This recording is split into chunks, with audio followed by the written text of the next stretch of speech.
Hi friends, আমি শান্তনু বলছি। তা এক দাদা ভাই রিকোয়েস্ট করেছিল যে পায়রাকে ভ্যাকসিন কিভাবে করতে হয় সেই ব্যাপারে জানানোর জন্য, তো ওই ভিডিওটা নিয়ে এসেছি। এছাড়া আরেক দাদা ভাই রিকোয়েস্ট করেছে যে দাদা পায়রার ঘরে পোকা, পিঁপড়ে আর আরশোলা কীভাবে কে করব। দাদা, যখন ঘর তুমি পরিষ্কার রাখবে, প্রত্যেক দিন ঘর পরিষ্কার রাখবে, প্রত্যেক দিন না হলেও একদিন ছাড়া যখন তুমি ঘর পরিষ্কার করবে, অটোমেটিক্যালি তোমার ঘরে পোকা হবে না, অটোমেটিক্যালি ঘরে পিঁপড়ে হবে না, এবং অটোমেটিক্যালি তোমার ঘরে তখন আরশোলা হবে না। যখন তুমি কন্টিনিউ ঘর পরিষ্কার করবে না, তখন ওই ময়লার তলায় পোকা জন্মাবে, খাওয়ার দাওয়ার যখন পড়ে থাকবে ওর মধ্যে পিঁপড়ে হবে, এবং সেই সব খাওয়ার দাওয়ার খাওয়ার জন্যই তখন ওখানে আস্তে আস্তে আরশোলা জন্মাবে। তুমি যখন ভাই এইটাকে পরিষ্কার রাখবে, আমরা যেমনি পরিষ্কার রাখি ওরকম যখন পরিষ্কার রাখবে, তখন দেখবে পায়রার ঘরে এই তিনটে জিনিস তোমার একদম হবে না। এটা গেল। এছাড়া হচ্ছে ভ্যাকসিন নিয়ে যে কথাটা, ভ্যাকসিন লাইসোটেপ F1 এটা দুরকমভাবে করা যায়।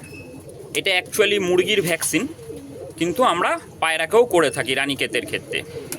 তা এই ভ্যাকসিনটা করলে 3 মাস ছাড়া আবার করা দরকার পড়ে যায়। এটাকে কি করতে হয়, কেউ কেউ চোখে দেয়, কেউ কেউ আবার নাকে দেয়।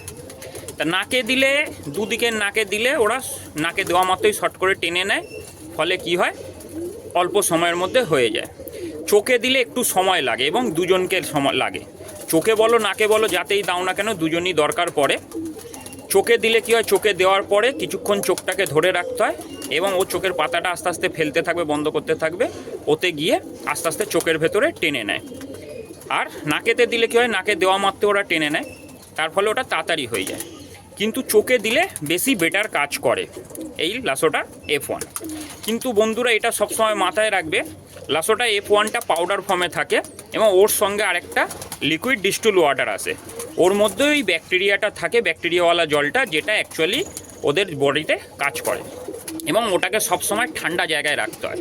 যখন তুমি ওই ওষুধটাকে রেডি করে নেবে, লিকুইডটাকে ওই পাউডারের সঙ্গে মিশিয়ে, তখন একটা ছোট টিউব মতো ড্রপ কিনে নেবে, যার ভেতরে ওই ড্রপটাকে করে নেবে, এবং বরফের জলটা সবসময় পাশে রেখে দেবে।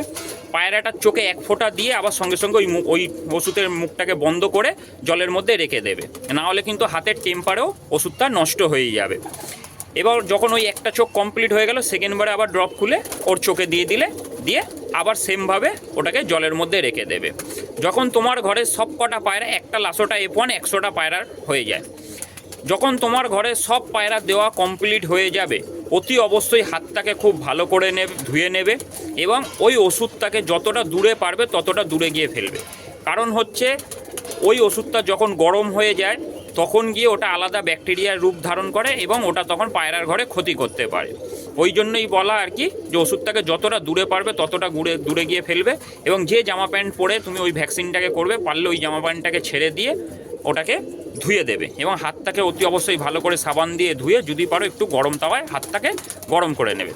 এছাড়া আরেকটা ওষুধ এখন অনেকেই করে, R2B। R2Bটা কী করে, ওটাকে কি করে মাটাতলা দুধের মধ্যে দেয়, কিন্তু ওইটা আমাদের পক্ষে সম্ভব হয় না। মাটাতলা দুধ পাওয়া খুবই চাপ, মাটাতলা দুধ হয় মানে আমরা পাওয়া মানে ব্যবস্থা করতে পারবো না, যার ফলে R2Bটা আমরা দিতে পারি না।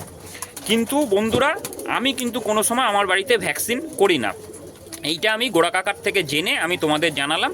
আমি কিন্তু আমার বাড়িতে কোনো সময় ভ্যাকসিন করি না, কারণ হচ্ছে আমার বাড়িতে অ্যাকচুয়ালি ভ্যাকসিনটা মানে পায়রার যখন লিভারে ডিস্টার্ব থাকে, খাওয়া দাওয়ার ডিস্টার্ব হয়, গ্যাস অম্বল হয় এবং ঠান্ডা লেগে থাকে, এই 3টে কারণ থেকেই পায়রার মধ্যে এই রানীক্ষেতের সিমটমটা আসে। যেহেতু আমি রাস্টাক্স ব্রাউনি আর ডালকামারাটা দিতে থাকি কন্টিনিউ, নাক্স ভমিটা দিতে থাকি কন্টিনিউ, যার ফলে ভগবানের আশীর্বাদে আমার ঘরেতে যদি কোনো রকমের দুর্ঘটনা আসো, 1-2 পায়রার মধ্যে হয়, তার থেকে স্প্রেড করার আর সম্ভাবনা থাকে না, যার জন্য আমার বাড়িতে আমি কোনো সময় ভ্যাকসিন করিনি। আরও একটা কারণ হচ্ছে, এই ভ্যাকসিন করতে গেলে দুজনকে দরকার পড়ে, যেহেতু আমি একা মানুষ, আমার পক্ষে একা ওই একটা পায়রাকে ধরে ভ্যাকসিন করে চোখটাকে ধরে রেখে ওষুধটাকে রাখা, ওটা ওইভাবে সম্ভব হয় না, যার জন্য আমি আরও কোনো সময় ভ্যাকসিন করার কথা চিন্তাধারা মাথায় আনিনি। যদি আমার ভিডিওটা ভালো লাগে তোমাদের, লাইক করবে, শেয়ার করবে, সাবস্ক্রাইব করবে, এবং তোমাদের আরও একটা জিনিস জানাই, যে আমি খুব খুশি যে আমি 450-র কাছাকাছি আমার ভিউয়ার্স সাবস্ক্রাইবার হয়ে গেছে। এবং আমার চ্যানেলটা আস্তে আস্তে, আমার চ্যানেল ভোলা ভুল, এটা তোমাদেরই চ্যানেল। কারণ হচ্ছে আমরা একসঙ্গে সব কিছু এগাবো, সব কিছু আমি যতটুকুনি জানি তোমাদের সঙ্গে শেয়ার করব। যদি তোমাদের মধ্যে কোনো ভাই কোনো কিছু নতুনত্ব জেনে থাকো, আমার ফোন নাম্বার হচ্ছে 9051971213। আমার সঙ্গে তুমি শেয়ার করো, আমি তোমার নাম ধরেই আমি সেইটাকে ভিডিও ছাড়বো যে এই ভাই আমাকে এই জিনিসটা শিখিয়েছে। কিন্তু আমি ওই ভিডিওটা ছাড়ার আগে আমি আমার পায়রার মধ্যে একবার টেস্ট করে দেখে নেবো যে কাজ করে কিনা। যদিও তুমি বলছো হবে বলেই বলছো, কিন্তু তবুও আমি নিজে স্যাটিসফাই হয়ে তোমার নাম ধরেই ওই ভিডিওটাকে আবার সবার মাধ্যমে শেয়ার করব, যাতে আমরা একে অপরের সবার সঙ্গে হেল্প করে চলতে পারি এবং আমরা টিম ওয়ার্ক করে যাতে সবাই এগিয়ে যেতে পারি। এই বলে আমি আমার ভিডিওটা শেষ করলাম বন্ধুরা।